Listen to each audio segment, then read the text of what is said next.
As always, the 2025 NBA Draft offers some intriguing international talent.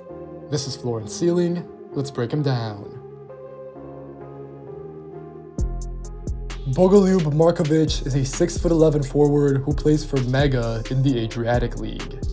Right now, the Serbian prospect stands out because of his overall production and efficiency, plus some flashes of ball skill, creativity in transition, and overall offensive mobility. However, Markovic lacks physicality on the inside, he's not a defensive playmaker despite his dimensions, and I'm not sure about his NBA role on either end. Starting with his scoring, it's definitely been impressive. Markovic is taking shots from all over the floor, but I particularly like his upside from 3 and in the open court. I'd like to see Markovic's volume go up from downtown, but I think he has the range, he clearly has the percentages, and I think that this is a few years now in a row that he shot the ball well. In transition, Markovic is fun and quirky, but that also makes him murky. The highs are great, but the lows are pretty ugly. If everything clicks, the 19-year-old Serbian looks graceful, handling the ball in tight spaces and contorting his frame to finish around defenders. However, most of the time, I find that Markovic's handle is loose and he doesn't end up playing with contact. As a result, his advantage creation is quite limited and Markovic's handle isn't very functional. It's fine to experiment in the Adriatic League, but the NBA is a whole different ballgame. BOGOLJUB isn't polished enough yet to demand on-ball reps outside of his current context, which in turn means shifting his NBA role to becoming more of a play finisher on a lower volume of touches and probably a much shorter leash. I think that Markovic can do this as a stationary shooter, but I'm not sure he's shown enough yet near the basket. Looking at his defensive outlook, Markovic is a good mover with real speed, but he lacks the rim protection that one would hope from a bouncy 6'11" prospect. In 12 games this season, Markovic has 9 blocks, which is not enough. He's not gritty, and his positioning really needs to improve, as Markovic gives up inside position far too often. When this happens, he doesn't have the strength or the instincts to recover right now, and looking towards the future, I do think that there's upside to add value as a help defender, but I worry about Markovic on switches. He can move, like I said, in terms of closeouts or running the floor, but if he's on an island against a ball handler, I think he's too upright and almost always on the back foot. At this moment, I see Markovic as a second-round pick. I'm incredibly high on Spanish point guard Sergio de Larrea. From the moment that this draft cycle started, I've had him in or around my top 20, and I expect that the Valencia prospect will stay in that vicinity based on what he's shown. De Larrea is a 6'11" facilitator with pick-and-roll playmaking, passing creativity, driving ability, and perimeter shooting.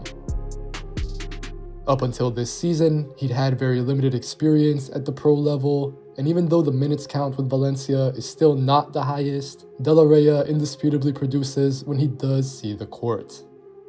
If I had to make an NBA draft comparison, it would be Keyshawn George, both in terms of skill set and probably even stock-wise, since I think De Larrea will be a late riser.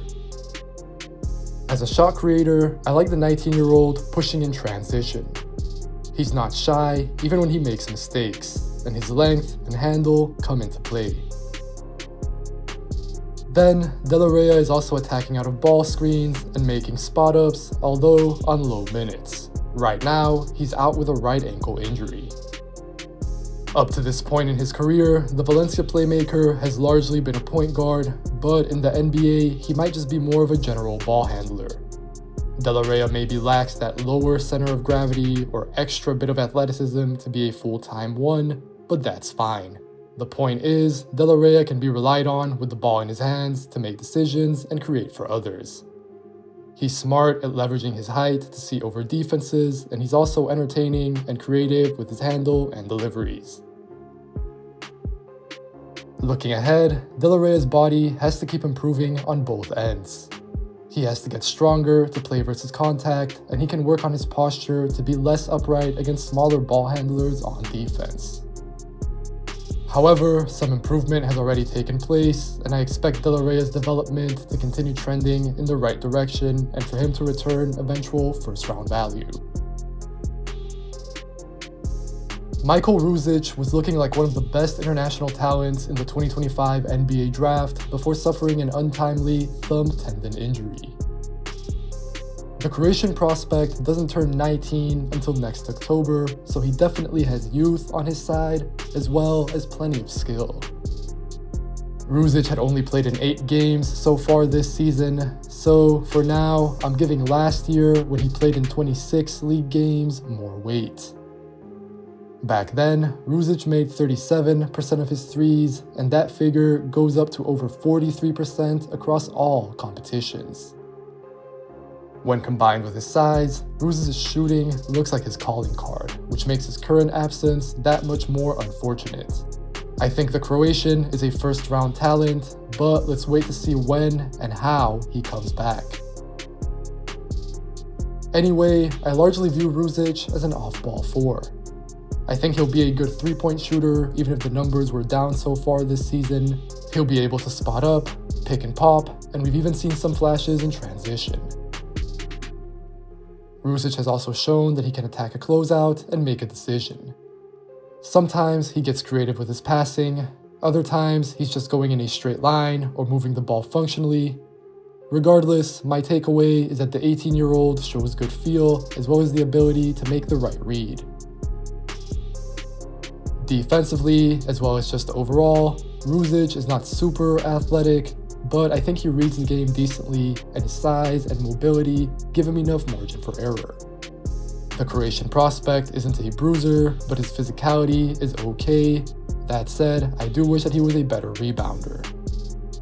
Ruzic will largely be a 4 defensively, not a 5, even though he's 6'10 with an 8'11 standing reach. On the other end, he could maybe even slide down to the 3. Johann Grunloh is a 19-year-old German forward playing for Rostock in the Bundesliga. Grunloh's game is pretty simple. He's 6'10-ish and he makes threes and blocks shots. Right now, the German prospect is shooting about 39% over 18 games on 31 total attempts. Then, Grunloh also has 36 blocks, coming in at 2 per game. His youth and his production is certainly impressive, especially when you also factor in that he already played 37 league games last season, averaging 6 points, 5 rebounds, and 1 block in about 19 minutes per game. Looking to the NBA, I see Grunloh in a Luke Cornett sort of role and mold. He can make threes, but he needs to be set up entirely by others, and then I find the 19-year-old to be somewhat stiff with a high center of gravity. That leaves a lot of questions at the next level, especially on defense, where despite all the blocks, Grunloh can suffer in space. I think that he'll only be able to play drop in the NBA, and that he'll be barbecue chicken basically every single time that he's switched onto a smaller guard. I'm also not that convinced on the glass, where a lack of pop and maybe also length is apparent with his rebounding. Most of all though, this is evident for Grunloh on defense, which is the biggest problem. Interested NBA teams will have to bet on his shooting and offense production offsetting his other shortcomings. Besides taking threes, he can also roll to the basket, which he did way more of last season, as well as pass the ball a little bit. I'm not sold on Grunloh's NBA prospects yet, but I do think that he can be a contextual pick in the second round. Plus, keep in mind that he's still draft eligible until 2027.